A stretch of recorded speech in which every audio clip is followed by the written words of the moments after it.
What's up, y'all? Just finished episode 9 of the amazing digital circus, and overall, I thought it was alright.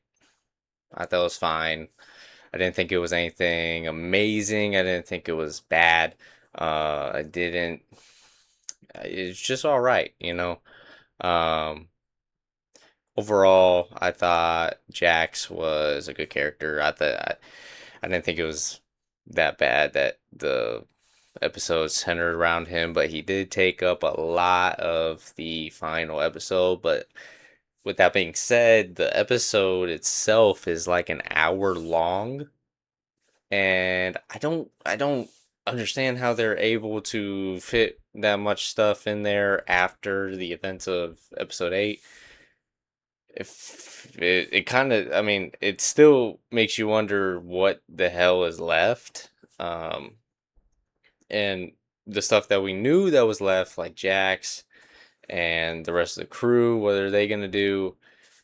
I didn't think it needed to be an hour long, or at least it was about 45 minutes long with Jax. Until Kane showed up all of a fucking sudden. Um that's I'll get into that. But I'll first talk about Jax. Um I thought, throughout the whole show, I thought he was the most interesting character. Um, I didn't really. The other characters were okay. I thought they worked great together, but individually, I didn't think they were all that amazing of characters. Um, they were just kind of. They just kind of. They did their jobs as characters, I guess. They weren't bad. They weren't good. They weren't like, or they were good, but they weren't like else. They weren't the reason like you watched the show really like individually. Oh, what happens to Pomni, or what happens to Gangle? Like I, I don't really give a shit that fucking much. But um, out of all those, I would care a little bit more to see what happened to Jax and I guess Pomni because she's the main character, so you're kind of forced to like her and want to care about her. Really, you're just wondering what's happening in the world around them and what's going to happen to them because they're, a group and you bond with them a bit, but they are just kind of normal people stuck in a situation. So, um, overall, I thought Jax was an interesting character. I thought his backstory was good. I thought it was good. I don't care. Um, if you didn't like it and you didn't like that the whole episode was kind of around him, I didn't think that was that bad of a choice. Um, but it's a long episode, so it did. I didn't think it was a bad choice of making the main thing being bringing Jax back because it kind of uplifts all the other characters by saying, okay, it kind of concludes their arcs by saying, okay, we're gonna accept the reality of the situation that we're in, and we're not gonna just hate on Jax for past regrets and all that kind of stuff, and we're gonna try our best to bring it back. So I didn't think it was bad at all. I didn't think for all the stuff that they could have done on the last episode, that was probably one of the few ones that had any real content in there. It had anything worth a fuck gonna happen because otherwise you would, after episode 8, you're just like left with a shit world and probably they come together and rebuild it and then they accept it and then that's it. I don't. You really can't get an hour long episode out of that. Um, and especially it's a finale, so of course, like the climax was episode 8. Episode 8 was the best episode by far, probably. Um, I haven't gone back and watched all the episodes. I've watched them as they came out, with the months in between. So I don't have the best recollection of the entire series, but from what I remember, episode 8 is, I think, easily the best episode. Probably the next best episode after that was episode 6, with Jax kind of losing his shit a little bit. Um, because it felt like something was happening other than just, your normal go around episodic adventure with slight little ads of lore, which is fine when you're watching the show and you're going along with it. That's fine, you know. Um, but it, those episodes, they're not very rewatchable. I don't want to go rewatch them because I already know what happens. The whole reason of the show was a mystery and the animation and basically the situation that they're in. It's just a big what if scenario. Um, so Jax probably is the best character. I don't mind that it revolved around him on the last episode. Um, I thought his backstory with Ribbit was pretty interesting, pretty good. Um, Him using the character to cope with his regret, that's pretty good. That's pretty good. I would say that was probably the highlight of the entire episode was, right after he had that confession with her, um, and Kaufmo knocked on the door, and he just all of a sudden, snapped and kind of went into his character, and you know, um, and then seeing the events play out of what happened afterwards, and the instant regret of him basically making Ribbit abstract. Um, I thought that was very good. I thought that backstory was really good. Um, is it finale worthy? I don't know. I would probably say no, but that's only if this the series was taken a lot more seriously and there was more stakes involved. But um,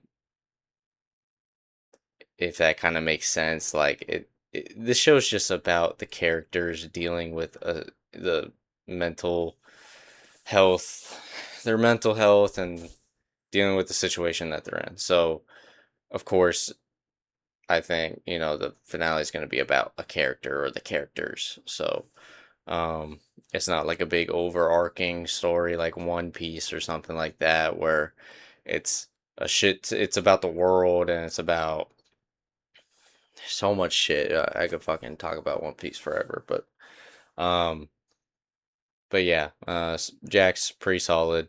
Now what wasn't very solid to me was why the fuck is Kane there?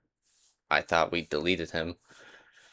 I thought that was the whole point, you know, which I was wondering at the end of at the end of episode 8, whenever they deleted Kane and the whole entire world didn't just get deleted because I'm pretty sure Kane, like other than the void, Kane made the entire island. He made the circus. He made all of that shit. So without Kane there, I would imagine everything else crumbles and breaks like how it did. 95% of it did. And then it's just like a random piece of it still there left to rebuild. That doesn't make sense. You deleted him. Everything else should be deleted.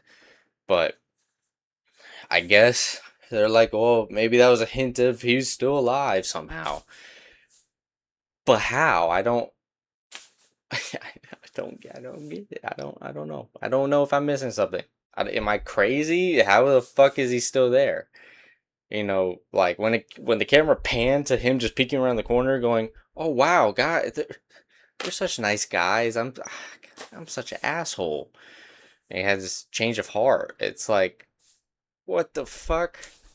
Uh, it's kind of random. I mean, Kane was Kane was the most entertaining part of the show, obviously. Um, so I liked seeing him, but it didn't make any sense. I don't know. I must be missing something.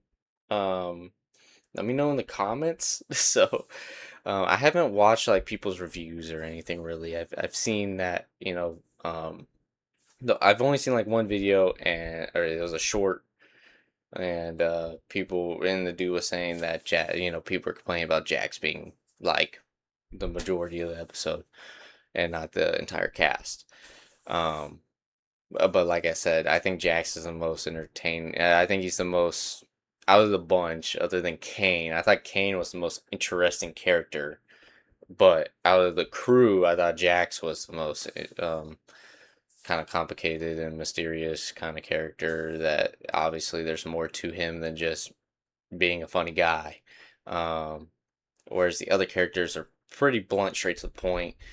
Like I said, the reason why you probably like those characters and like the show is because of how they interact with each other. Um, which there's nothing wrong with that. I liked it too. But by themselves, if you made a Gangle show, I, I'm sorry, Gangle fans. I'm sorry to offend you. I'm not watching that shit. I don't give a fuck. Same with Zubul. I don't give a fuck about Zubul.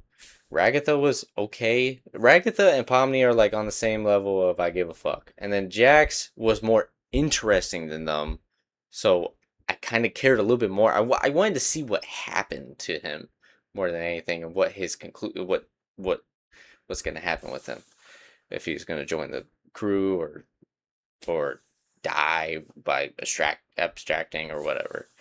Um, but I thought Kane's whole story was concluded in episode 8, and the crew was gonna, eventually just figure out a way to accept the reality of everything and just make light of the situation and just kind of do what they gotta do to live on. But Kane comes back. Okay. And Kane was only really used to show the I guess the deeper shit, the file in the void, and show the other AI and interact with that and kind of give the answers basically, and eventually show what the characters look like in real life. And it just seems so random. It was completely unexplained. I don't know if I missed something, but it's completely unexplained. But even since he's here, um, I thought none of his scenes were that bad. It's just why is Kane there? I don't fucking know. So, um, yeah. Overall, I would say I would rank episode 9 like about a 7.3 out of 10. Somewhere in that range. Somewhere in the you passed, but eh. Not very it's not going to be very remembered as a horrible ending or a great ending. It's going to be remembered as, yeah, it's got an ending. It's it's it's all right. It's fine. It's nothing of note. Um so um all in all, as a show in its entirety, the show itself was consistently far better than what that finale was. Um, like episode 8 was really good, really great climax. And yeah, the finale just did not uphold to, that last episode. So, I would say overall, as a entire show, um, I would kind of give it somewhere in the 8.4 range, maybe like 8.3 or 8.2, somewhere in that kind of range. Um, Solid show, really solid show, great concept. Um, Although I'm shitting on the characters a bit, they were good characters that interacted with each other really well, had a lot of funny moments, um, pretty rememberable. Um, and I just had a great concept and amazing animation. Probably that's probably the number one reason why this show did so good and got so popular. Was first people saw the animation and it got them to watch it, and then the concept behind the show of the situation that the characters are in, um, hooked you in, got you to tune in every single, got you to tune in every single time a episode come out, and the spacing in between each episode, they I think they did it like perfect, like trending wise. They spaced them out like perfectly. I know they didn't purposely kind of do that. They started off with less money, so the show from like I think like episode 1 to episode 2 had a big gap, and episode 3 had a smaller gap, or 2 to 3 had smaller gap, 4 to 5 had smaller gap, and on and on and on. Because episode 8 came out like a few, I think episode 8 came out, I don't know, I think March or something, somewhere there, like it's not that many months ago. I think it's like been like 3 months since episode 8. So that's pretty quick for a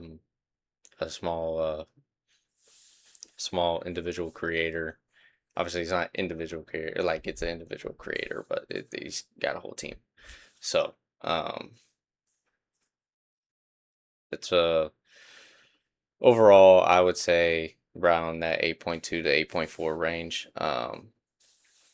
Every time it came out, Jesus, another horrible voice crack. Um, every single time one of those episodes came out, because of that spacing, and as you're going on, the theories, the lore, the mystery of what the heck is going on, um, it made you really want to tune in and watch these episodes.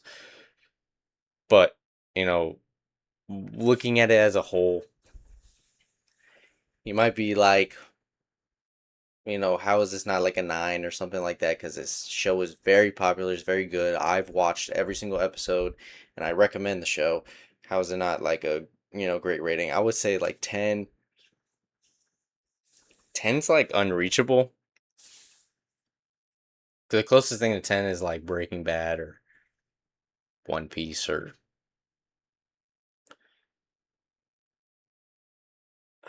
or like if Game of Thrones had a good ending, you know. So that would be like 10. Um, I This is not a very rewatchable show. Most likely, I don't want to go rewatch it. I already know what happens. I already know the lore, especially when you can watch a YouTube video just explaining everything. So, um, it's not that rewatchable. Whereas Breaking Bad, that shit's rewatchable. I've already rewatched it. So, um, and that's a lot more long of a show. You can sit and watch that entire Amazing Digital Circus show in one sitting. Uh, but still, I don't get that urge to want to rewatch it. Maybe that changes in a few years, but we'll see. But right now, I kind of rank it at that, solid B tier, 8.2 to 8.4 range. So, um, yeah, I hope the creator makes more stuff. I'm not sure if they're ever gonna top this by popularity. This show is so fucking popular. I think the first episode, it's got millions and millions of views. It's got so many. I think it's getting up there to where it's like, I have to go check. I might be overestimating it. I think it's like getting to 1 billion almost views. So that's insane. Um, they might be Gooseworks is probably done making more stuff, especially after the all the stuff that happened, with the leaks and what they said on Twitter and X or on social media. So I hope they do make more stuff. This was a good show. This was a really good show. So um, yeah, that is about it. Um, See ya.